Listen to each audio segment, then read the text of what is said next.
Number 12, Miss Gilbert. No, Mr. Benhela? No. Miss McLeod? Sorry.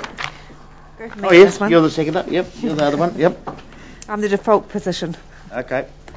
This report comes to you once a year. It's when you have an opportunity we've been through the long-term plan, a bit of criteria over it, and said what are the things that you're likely to want us to report on in your monthly reports back to you in terms of how we're progressing on specific projects.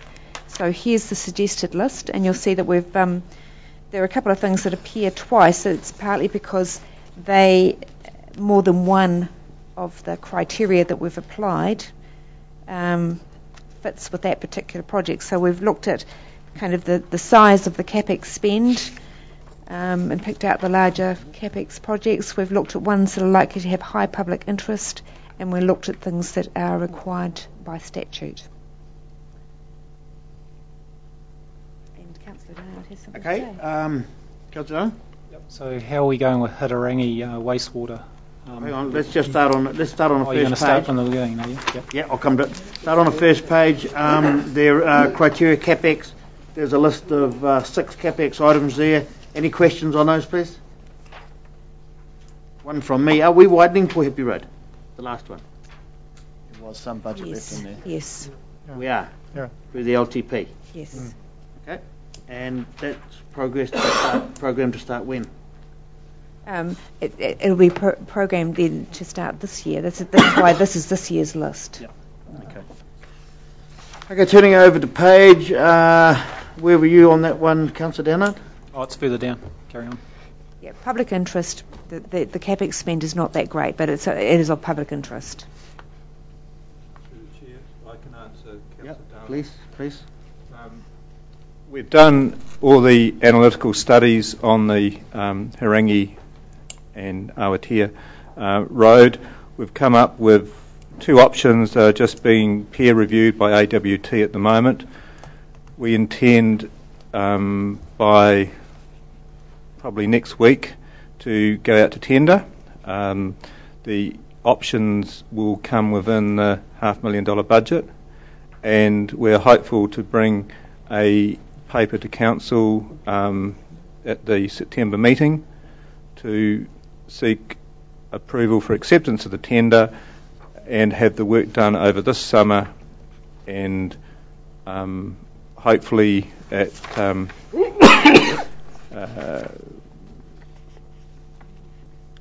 negligible or no cost to the residents.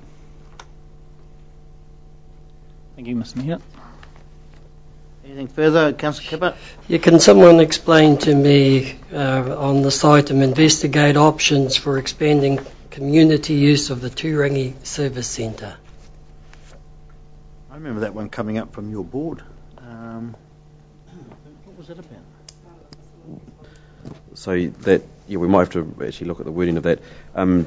That is part of the facilities review. So part of the Turangi facilities review that was spoken about in the LTP will include the service centre. So what I'm really trying to assess is that part of a fandangled idea of moving staff out of the service centre into the library? No. At this stage, what the facilities review will do will be looking at all of council buildings and facilities in Turangi and looking at what the best uses for those are.